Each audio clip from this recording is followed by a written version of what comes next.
여호와를 자기 하나님으로 삼은 나라 곧 하나님의 기업으로 선택된 백성은 복이 있도다. 아멘. 우리나라 그리고 우리는 복 있는 사람인 줄 믿습니다. 아멘이시죠? 우리 옆에 분들 인사하실까요? 참 복 있는 분이십니다.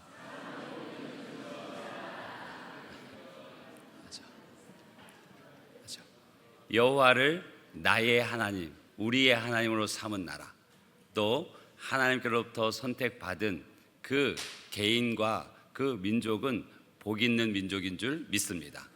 우리나라가 그렇게 복 있는 나라요, 우리 개인이 그런 하나님의 은혜가 있는 줄 믿습니다. 역사를 잊은 민족에게는 미래는 없다라는 말이 있습니다. 누가 말했냐에 따라서 조금 갑론을박이 있는 중에 있지만, 그러나 우리 그 말의 의미를 너무나 잘 압니다. 역사를 기억해야 하는 것은 그것이 과거의 일이 아니라 오늘의 일이고 또 내일의 일이기 때문에 그렇습니다. 오늘은 특별히 6.25 전쟁 75주년 기념 예배로 하나님 앞에 나아갑니다. 그 6.25 전쟁 가운데 함께 하셨던 하나님의 능력이 아니고선 설명할 수 없는 그 숱한 은혜를 한번 돌아보고, 또 그 비참한 상황 가운데 정말 처참하다라고 표현될 수밖에 없는 그 6.25 전쟁 한가운데서도 믿음의 소수, 정말 소수된 그들이 하나님 앞에 어떻게 부르짖었고, 또 하나님께서는 그 기도에 어떻게 응답하셨는지를 짧은 제한된 시간이지만 우리가 함께 나누고 또 은혜가 되어지기를 원합니다. 설교를 준비하다 보니까 이 3년간의 전쟁을 단 1분도 안 되게 그 전세에 밀고 올라가는 것을 만들어 놓은 영상이 있더라고요. 그걸 한번 볼 텐데요. 영상 우측 상단에 보게 되어지면 그 날짜와 또 적군과 아군의 사상자 수가 나옵니다. 한번 짧은 영상이지만 함께 같이 보도록 하겠습니다.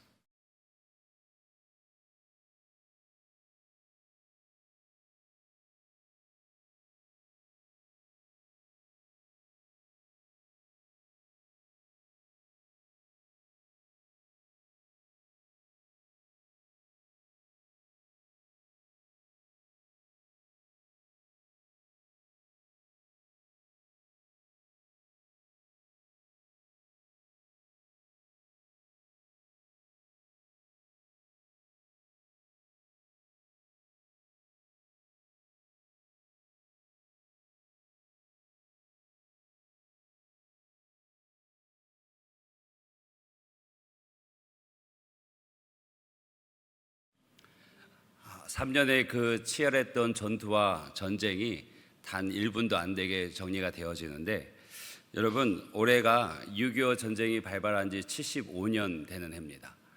1950년 6월 25일 새벽 4시에 소련군의 전폭적인 지원을 받고 남북 군사분계선인 38선 전역에 불법 침략한 북한으로 인해서 전쟁이 시작됐죠. 그래서 2차 세계대전 이후에 최대 국제전이고 한국 역사상 가장 비극적인 사건이었고, 한반도 전체가 초토화된 사건이었습니다. 보시다시피 6.25 초반에는 북한군이 승기를 잡아서 정말 거침없이 이 땅을 다 붉은 물로 물들였습니다. 정말 국군과 유엔군, 미군이 그 지켰던 낙동강 방어선까지 잃어버렸다면, 무너졌다면 아마 우리 대한민국은 지도상에 이 땅 가운데 남아있지 않았을 것입니다. 그런데 그렇게 불리했던 상황 가운데 정말 기적과 같이 인천 상륙작전이 성공하면서 전세가 역전하게 되어집니다. 더 기적 같은 일은 뭐냐면 유엔군의 참전이었죠. 안전보장 이사회의 상임 이사국이었던 소련이 불참하게 되어지면서 북한을 침략국으로 인정하게 되어지고 온 유엔군이 함께 파병이 오고 전쟁에 동참하게 되어집니다. 이 두 사건만 봐도 하나님의 은혜, 하나님의 능력이 아니고선 다른 어떤 방법으로도 설명할 길이 없습니다.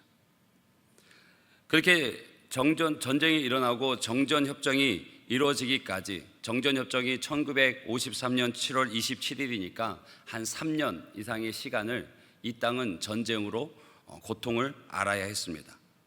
그 전쟁을 통해서 엄청난 인적, 물적 피해를 입습니다. 6.25 전쟁 동안 사망한 사람, 군인과 민간인, 북한과 남한을 다 포함하면 한 250만여 명이 된다고 합니다.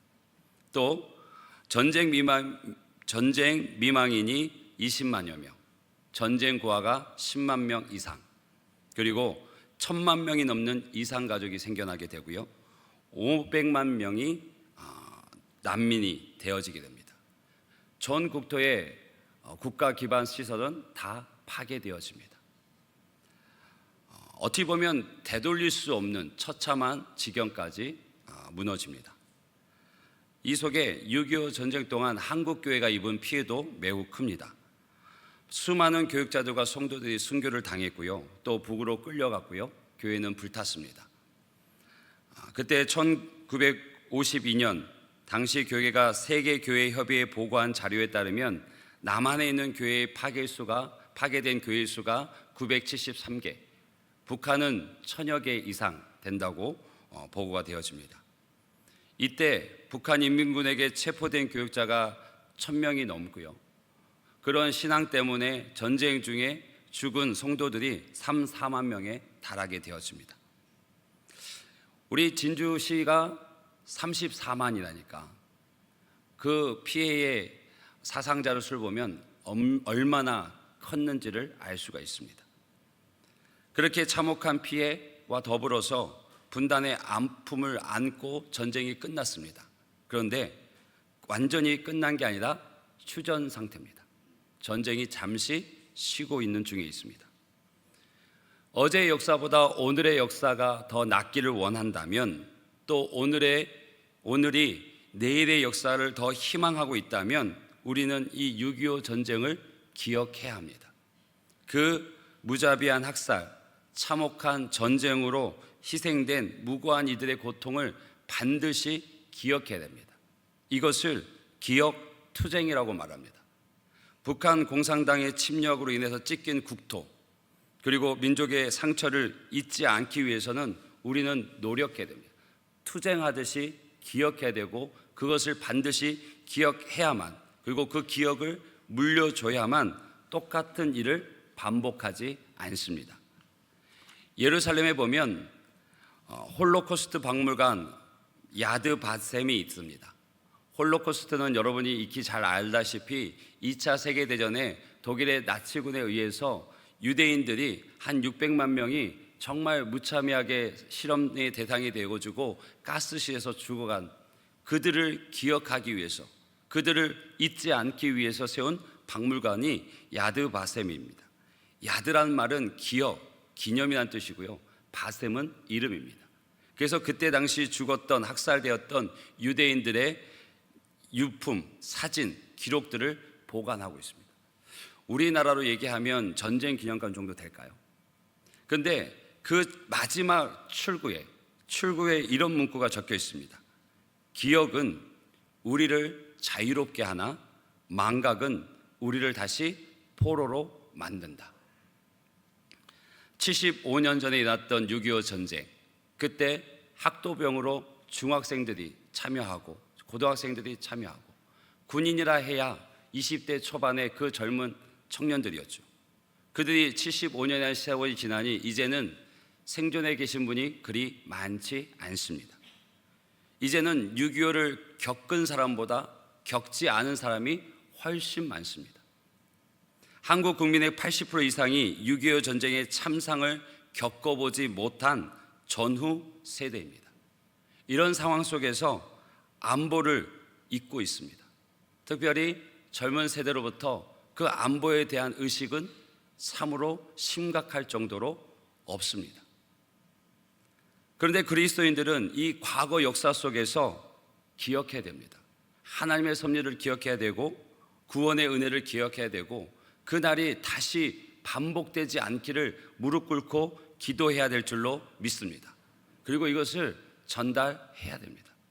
아마 오늘 각 부서에서도 6.25 전쟁에 대해서 언급했을 것입니다. 어젯밤에 목사님들한테 부탁을 했습니다. 6.25 전쟁 짧게라도 전해라. 남침이다. 불법 남침이다. 하나님의 은혜가 있었다. 국가는, 인생은 하나님의 손에 달려있다는 것을 짧게라도 알려줘라. 우리는 이것을 기억하고 다음 세대, 자녀의 자녀 세대에게 알려줘야 할 줄로 믿습니다.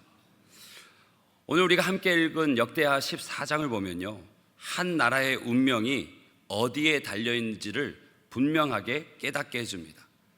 아사 왕은 수적인 열세, 국가적인 위기 앞에서 군사력도 외교도 전략도 아닌 하나님을 의지하는 기도로 나라를 지켜냅니다. 오늘 이 말씀은 6.25 전쟁 때 우리 민족의 가장 큰 위기였던 그때에 우리 믿음의 선배들이, 어르신들이 어떻게 지켜냈는지, 그리고 여전히 끝나지 않는 이 분단의 아픔 속에서 우리는 어떤 신앙의 자세를 가져야 하는지를 함께 나누고 은혜가 되고 도전이 되어지기를 원합니다. 본문에서 아사왕은 이렇게 얘기합니다. 여호와여, 힘이 강한 자와 약한 자 사이에는 주밖에 도와줄 리가 없습니다라고. 이것은 무력감으로 한 말이 아닙니다. 철저하게 오직 하나님만이 소망이라고, 하나님께만 소망을 둔다는 확신의 믿음의 고백이었습니다. 나라의 위기 앞에서, 곧 벌어질 그 전쟁 앞에서 그 승리의 열쇠는 하나님께만 있음을 고백한 것이고, 이것은 생사를 건 간구였습니다. 6.25 전쟁 때도 우리나라도 마찬가지였습니다. 전쟁이 발발하고 한 5, 6일 지나서 7월 1일에 전국 교회에 교회 연합 금식 기도회가 선포되어지고 기도하기 시작했습니다. 선결교, 장로교, 감리교, 침례교 등 주요 교단이 국가 위기 극복을 위해서 기도의 날을 선포합니다. 그리고 교회가 금식하고 기도하며 동참합니다. 기도의 제목은 이거였습니다. 조국의 회복과 평화, 지도자들의 지혜와 용기, 성도들의 부흥과 민족 영적 갱신, 이것이 중점적인 기도 제목이어서 하나님 앞에 자신의 삶을 다 내어드리고 회개하면서 이 땅에 다시 한번 구원이 있기를 간절히 기도하게 되어졌습니다. 피난 가는 그 중에 피난처 곳곳에서 성도들의 그 눈물의 기도는 멈추지 않았습니다. 1950년 6월 25일 전쟁이 발발하고 40일도 채 되지 않아서 모든 땅을 빼앗기고 결국 낙동강 방어선만 남아있을 때 그들의 기도는 절정에 이릅니다. 더 이상 물러설 곳이 없었습니다. 그래서 그들이 기도하기 시작합니다. 더 간절히 기도하기 시작합니다. 수백 명, 수천 명이 모여서 기도하기 시작하고 밤낮 없이 모여서 기도하고 민족의 구원을 위해서 부르짖었습니다. 그 중에 초량교회, 부산의 초량교회에 전국에서 피난 온 250여 명의 목회자들과 장로님들이 모였습니다. 그리고 그들이 정말 간절히 기도합니다. 8월 말부터 9월 중순까지 2주 동안 이 국난을 극복하기 위해서 하나님의 말씀을 붙잡고 기도하며 구국기도를 시작해서 이뤄가게 됩니다. 그런데 그 기간에 엄청난 은혜가 쏟아집니다. 그 첫 주간에 하나님의 은혜가, 임재가 강하게 일어나게 되어지는데 그 회개 기도가 밤낮으로 이루어지게 되어집니다. 먼저는 수혜 종들이, 목회자들이 하나님 앞에 가슴을 찢으며 기도합니다. 일제시대 때 신사 참배한 것을 눈물로 토해냅니다. 가슴을 찢으면서. 그리고 자기 한 목숨 살아보겠노라고 일제 순사들을 피해서 교회를 떠나 숨은 것에 대해서 회개하기 시작합니다. 그러자 장로님들이 같이 회개합니다. 우리의 죄악이라고, 우리의 죄악 때문에 이 유교가 나타난 거 아닌지, 그래서 더 간절하게 죄 용서를 구하고 회개하고 이 상황 가운데 하나님의 은혜를 부어주시기를, 다시 살려주시기를 간절히 기도합니다. 교회에서만이 아니었습니다. 구 경남도청, 부산 구독운동장, 해운대 백사장, 사람들이 모일 수 있는 곳이라면 어디든 목회자와 성도들이 한데 모여서 위기에 처한 나라를 구원해달라고 기도합니다. 그 간절한 기도 속에 회개의 영이 임하고 기도의 영이 임하고 다들 새로운 소망이 부어지기 시작합니다. 당시 그 부산 지역에 있던 리처드 위트컴 장군이, 미군 장군이 그 상황을 증언한 기록을 보면 이렇습니다. 부산의 골목골목마다 새벽마다 기도 소리가 끊이지 않았다. 그 기도가 민족을 살렸다고 나는 믿는다. 장소도 문제가 되지 않고요, 시간도 문제가 되어지지 않습니다. 생명을 건 절체절명의 위기 속에서 하나님만 붙잡은 그 간절한 기도가 끊이지 않습니다. 그렇게 회개하고 그렇게 기도하고 울부짖은 후에 인천 상륙작전이 성공합니다. 역사적으로 전쟁사에서는 인천 상륙작전이 큰 업적과 큰 전세를 바꾼 일로서 기록되지만 그 영적인 발돋움은 기도하고 눈물 뿌렸던 교회의 마룻바닥에서, 운동장에서, 차디찬 시멘트 바닥에서, 저 해운대 백사장에서 기도한 그들의 눈물을 통해서 시작됨을 믿습니다. 하나님의 백성들이 한 자리에 모여서 합심하여 기도할 때 예상하지 못했던 엄청난 기적이, 하나님이 아니고서는 설명할 수 없는 그 기적이 나타난 것입니다. 초량교에서 그 밤낮 없는 회개 기도, 그 기도가 절정으로 터진 지 3일 후에 이 성공할 확률이 단 5,000분의 1도 안 된다는 인천 상륙작전이 성공했습니다. 그로 인해서 완전히 전세가 역전되어졌고 9월 28일 빼앗겼던 서울을 되찾게 되어집니다. 여러분, 5,000분의 1은 어느 군대도 보내지 않습니다. 근데 기도하는 메가더 장군이, 이 땅에 기도하는 이들의 눈물이 그 일을 성공케 한 줄로 믿습니다. 그래서 메가더 장군이 9월 29일 12시 수도 서울을 되찾고 환도식을 하면서 이승만 대통령에게 이렇게 말합니다. 오늘의 승리는 오로지 하나님의 도우심이 없었다면 불가능했을 것입니다. 그도 알아요. 1차 대전, 2차 대전을 다 겪고 수많은 전쟁을 겪은 그가 이 5,000분의 1의 확률을 택할 수밖에 없었고, 그러면서 간절히 기도할 수밖에 없었던 본인이잖아요. 비록 지원 오고 유엔군의 한 자교로 왔지만 내 병력들이 죽어가고 내 전우들이 죽어가는 그곳에 5,000분의 1을 그 승리를 두고서 들어간다는 게 쉽겠습니까? 어느 지휘자, 어느 지휘관도 그것을 선택하지 않습니다. 근데 그는 해야만 했고, 그래서 기도해야만 했습니다. 그리고 그 모든 일에는 우리 민족의 그 애끓는 기도가 있었습니다. 눈물의 기도가 있었습니다. 그래서 하나님께서 그 불가능한 일을 가능케 하신 줄로 믿습니다. 그러자 이승만 대통령도 메가더 장군의 손을 잡으면서 이렇게 감격의 눈물을 흘리며 고백합니다. 대한민국을 되찾게 도와주신 하나님께 감사드립니다. 여러분, 이게 우연이라고 생각하세요? 전적인 하나님의 은혜입니다. 하나님의 능력입니다. 하나님께서 도와주신 결과입니다. 단순히 위기 앞에 모여 기도했던 그것, 그 이상을 넘는 사건이 또 무엇이 있냐면, 서울이 수복되어서 환도식을 하는 29일, 바로 하루 전, 이틀 전에 이 인천 상륙작전이 성공하면서 전세가 급하게 바뀌게 되어지니까 공산군들이 북으로 다시 퇴진하게 되어집니다. 그런데 그들이요, 퇴진하면서 그냥 퇴진하지 않죠. 엄청난 잔악한 일들을 하고 퇴진합니다. 논산의 병천 성렬교회, 여기에 가슴 아픈 사건이 일어납니다. 이들이 물러가면서 9월 27일, 28일 양일간 그 교회 성도들 한 곳에 붙잡아서 고문하고 또 구타를 반복하면서 그들이 얘기한 건 뭐냐면, 예수를 믿으면 죽이겠다고 그들의 목숨을 위협합니다. 북한군으로, 공산당으로 전향하라는 것도 아닙니다. 예수 믿으면 죽이겠다고.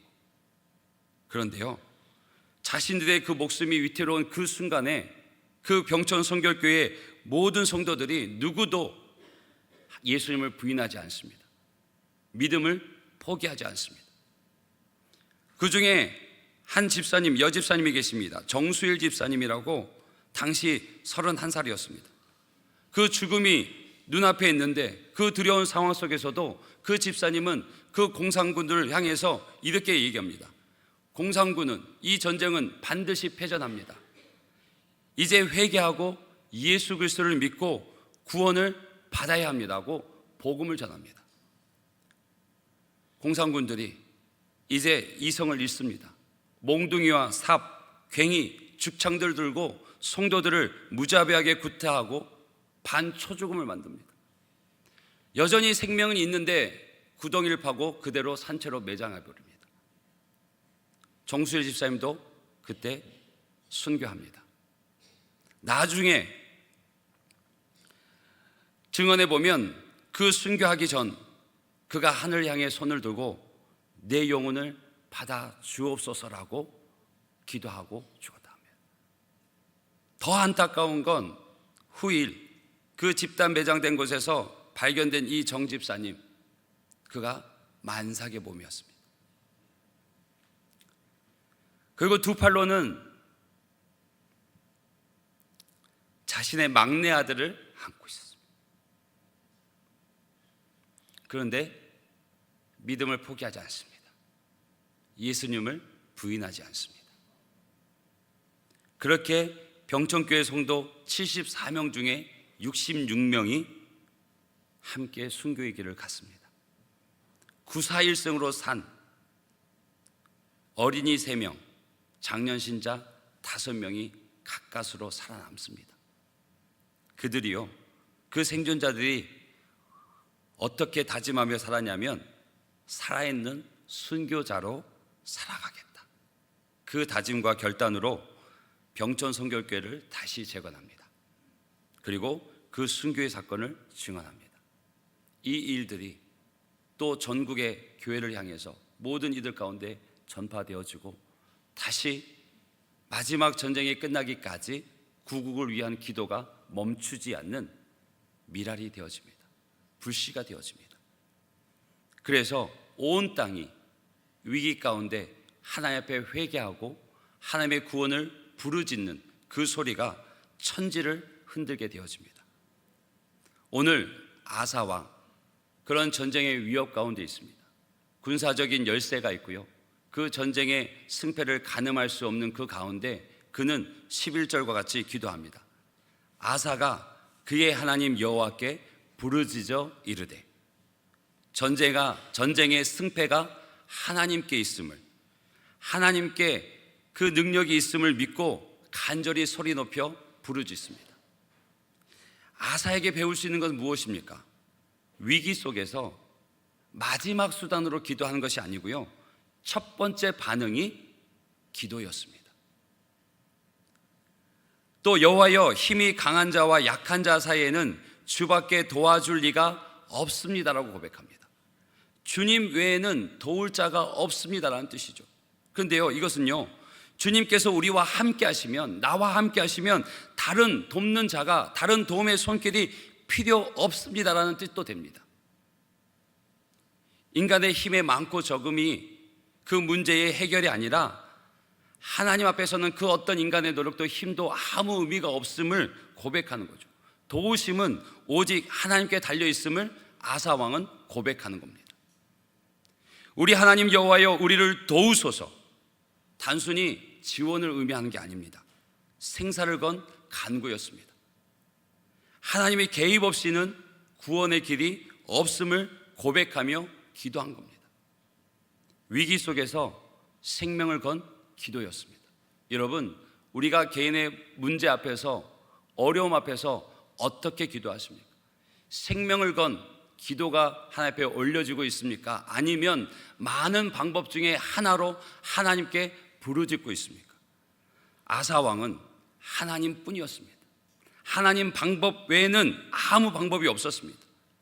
하나님만, 오직 하나님께만 그 도우심이 있음을 그는 믿고 간구했습니다.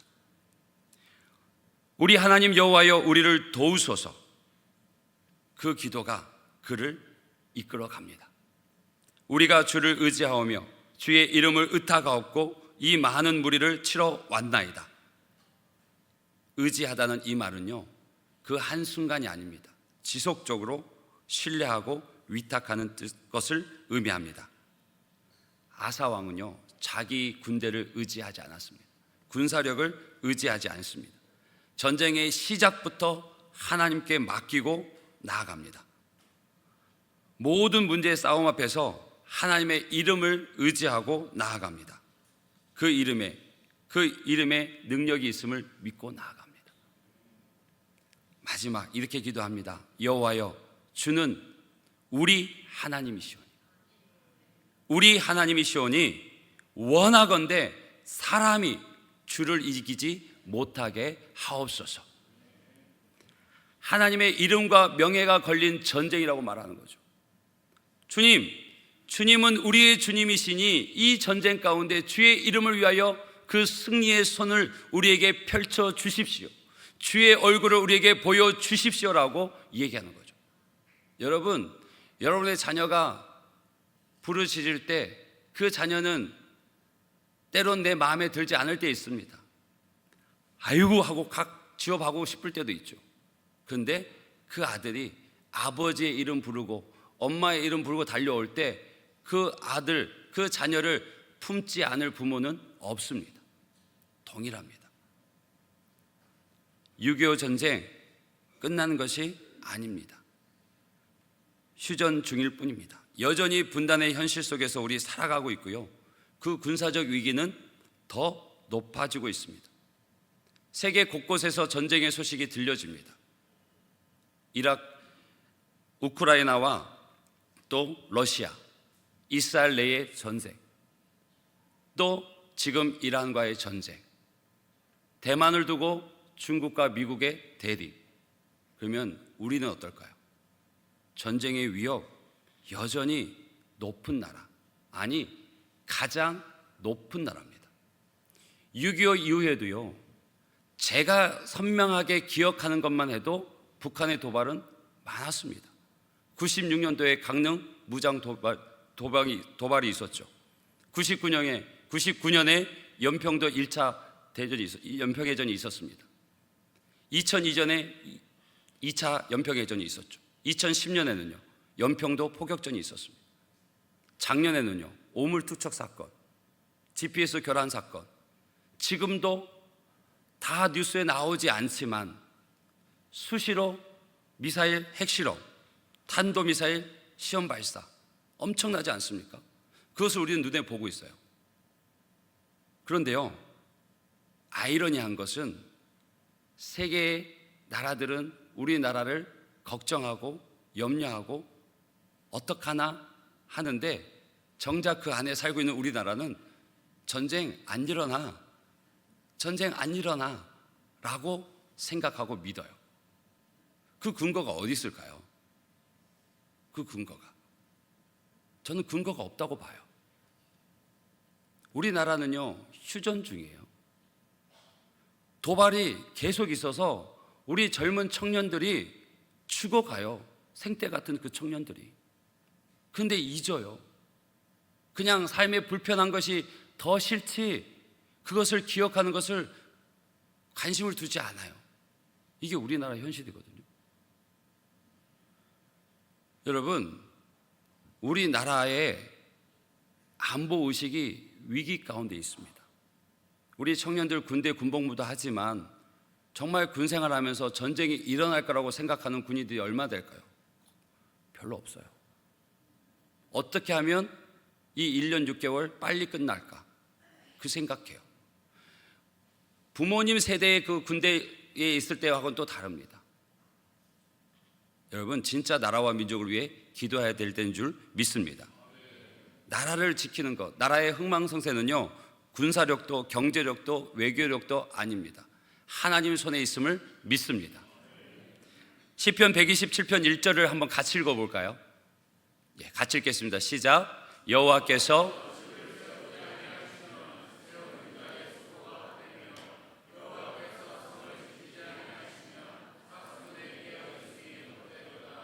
아멘.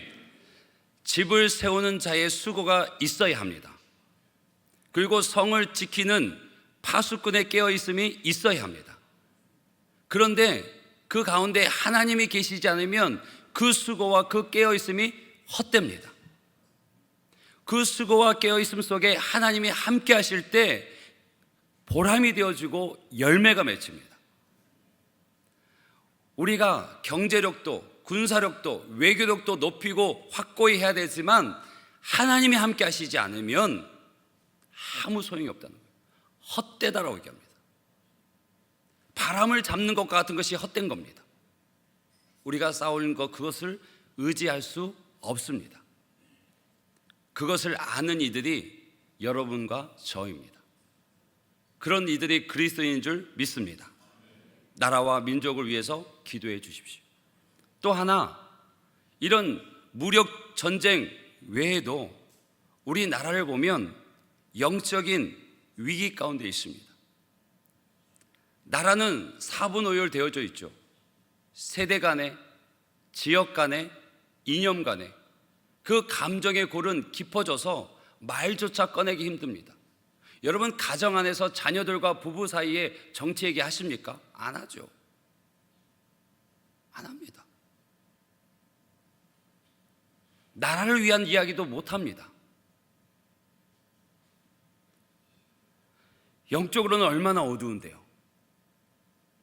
지금 우리가 살아가는 이 시대, 이 말세에 사람들이 어떠한지를 로마서 1장 18절에서 32절에 이미 경고하고 있는데, 그 상황을 간단히 말씀드리면 불의로 진리를 가로막습니다.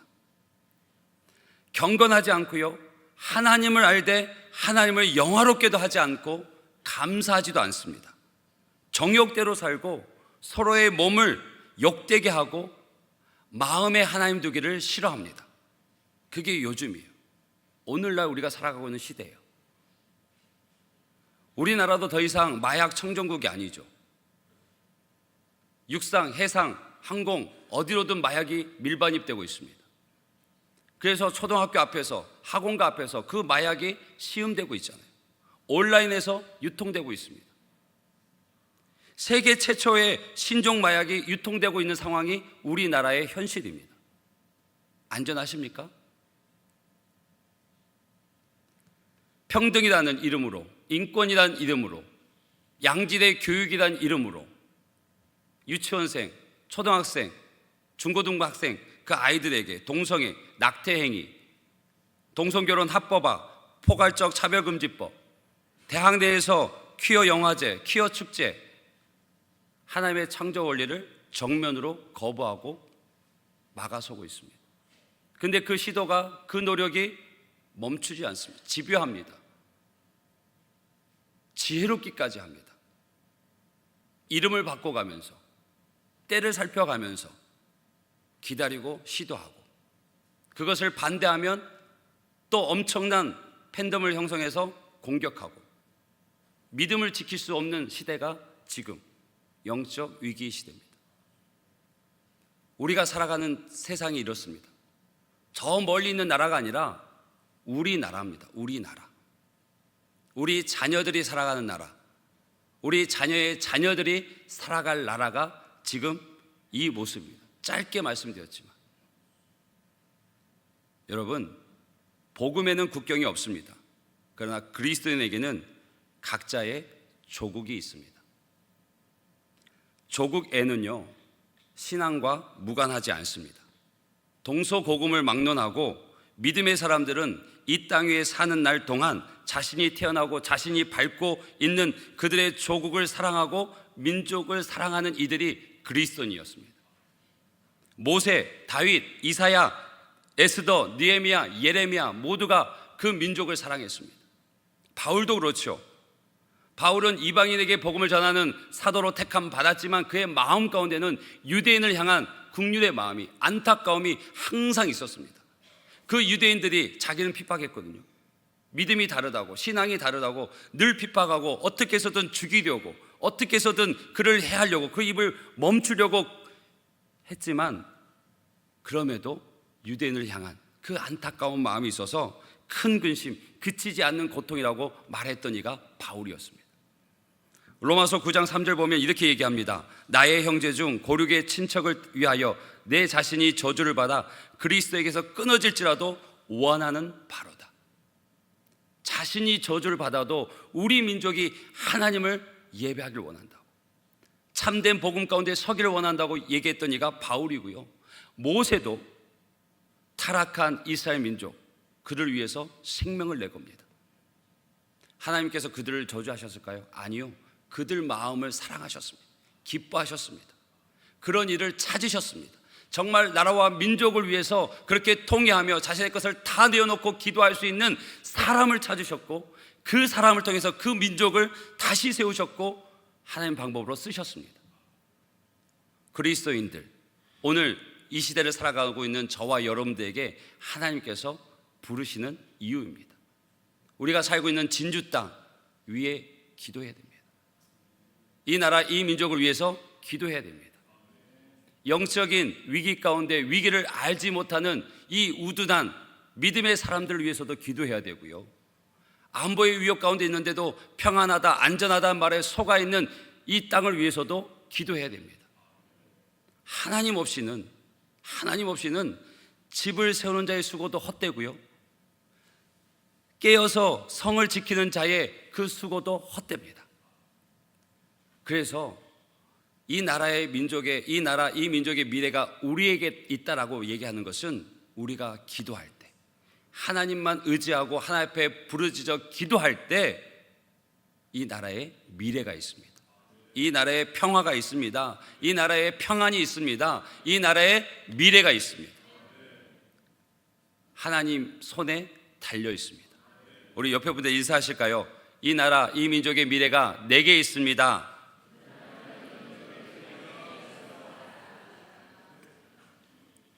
조국을 위한 기도, 그 사랑의 기도가 우리의 사명인 줄로 믿습니다. 다시는 6.25 같은 일이 없어야 합니다. 다시는